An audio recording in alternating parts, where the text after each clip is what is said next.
সারাদিন কাজের শেষে যখন নিজের খুব ক্লান্ত ফিল হয় আর যখন মনে হয় আর হয়তো পেরে উঠবো না, তখন না গাছের খাবারের মতনও মানুষেরও একটু চার্জের প্রয়োজন হয়, তাই না বলুন? আর সেই চার্জ যদি মানুষের শরীরে না থাকে তাহলে জানি কোনো কাজই ভালো মতন হয় না। আমারও হয়েছে সেই অবস্থা। যখনই কাজের ফাঁকে আর ভালো লাগে না, আর মনে হয় পেরে উঠছি না, তখনই কিন্তু মনে হয় যে কোনো একটা জায়গায় যাই। আর আমার সবথেকে যদি প্রিয় জায়গা বলেন তাহলে দুটো জায়গাই আমার খুব পছন্দের। একটা হচ্ছে নার্সারিতে যাওয়া, গাছ কেনা, যেটা করতে গেলে আমার মন সব থেকে বেশি ভালো হয়ে যায়। আর আরেকটা হচ্ছে কি বলুন তো, বুঝতে পারছেন? হ্যাঁ, আর একটা হচ্ছে আমার বাড়ি যাওয়ার জন্যে। বাড়ি গেলে যে আমি ফিল করি এবং মনে যে চার্জটা তৈরি হয়ে যায় না, সেটার থেকে মনে হয় জানি আমি আবারও ঘুরে দাঁড়াতে পারবো আর সব কাজ করাই সম্ভব। তো চলুন, কথা বলতে বলতে কিন্তু আমরা বেরিয়েই পড়েছি।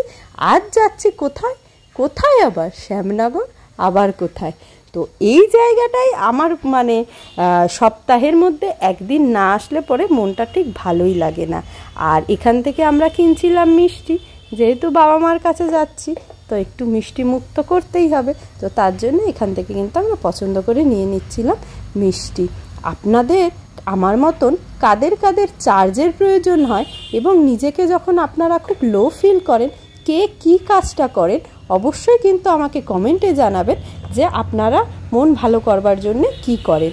তো আমি কিন্তু মন ভালো করবার জন্যে গাছ লাগাই, গাছের যত্ন করি, গাছ নিয়ে সবসময় থাকি, আমার মনটা ভীষণ ভালো হয়ে যায়। আর বাবু তো আমার মন ভালো করবার জন্যে আছেই। তো যাই হোক, বলতে বলতে কিন্তু আমরা চলে এসেছিলাম বাড়ি। আর এখানে বাবু, তার পাখি দিদি, দিদুন, দাদুন, পিসি দিয়া, তারপরে সুন্দরী দিদুন, সবাইকে পেয়ে কিন্তু ভীষণ খুশি। আর দেখো, ওর খুশিটা কিন্তু ওর চোখে মুখে প্রকাশ। আর এখানে আসলে ও তো আরও জানি দুষ্টু হয়ে যায়, কারণ এখানে আসলে তো ওকে একদমই বকা যাবে না। বাড়িতে যদিও বা একটু বকা দিই, এখানে আসলে পরে বকা মার কিছুই চলবে না, তাহলে উল্টো আমাকে বকা শুনতে হবে। তো যাই হোক, ও কিন্তু খেলছিল। আর আমরা যখনই যাই ঠিক দুপুর টাইমটায় যাই, সম্রাট দোকান বন্ধ করে তারপরে যাই। আর বেশিক্ষণের জন্য না, 2 ঘন্টা। কিন্তু 2 ঘন্টা আমার কাছে 2 বছরের সমান মনে হয়, জানি কত দিন বাড়ি যায়নি। আর 2 ঘন্টা থেকে আসলে মনে হয় 2 বছর হয়তো বাড়িতে থেকে আসলাম। বিশ্বাস করুন, এই জায়গাটা না, এই জায়গার অভাবটা কেউ কোনো দিনও পূর্ণ করতে পারবে না। আর তো তারপরে কিন্তু এই যে মা চা বিস্কুট দিয়েছিল, আমি আর সম্রাট দুজনেই চা বিস্কুট খেয়েছিলাম। বললাম না, ভাত খেয়ে উঠেই বেরিয়েছি। তো মা অনেক কিছু সাজিয়েছিল, কিন্তু আমাদের পেটে সত্যি কথা বলতে জায়গা ছিল না। একটু চা বিস্কুট খেলাম। আর এখানে চলছে দাদু নাতুর খুনছুটি। আর বাবু জানেন, এখন আস্তে আস্তে করে হাত দিয়ে খাওয়াও শিখে গেছে। ওকে এখন আমি প্রত্যেকটা জিনিস একটু হাতে দিয়ে খাওয়ার অভ্যাস করাই। দেখুন বিস্কুট কীরকম সুন্দর কামড়ে কামড়ে কিন্তু এখন খেতে শিখে গেছে।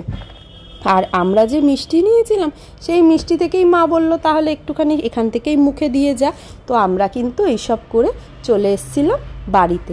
আর বাড়ি এসে দেখুন, বাবু কিন্তু একা একা সিঁড়ি দিয়ে ওঠে, এখন আর আমাদের হাত ধরতেই চায় না।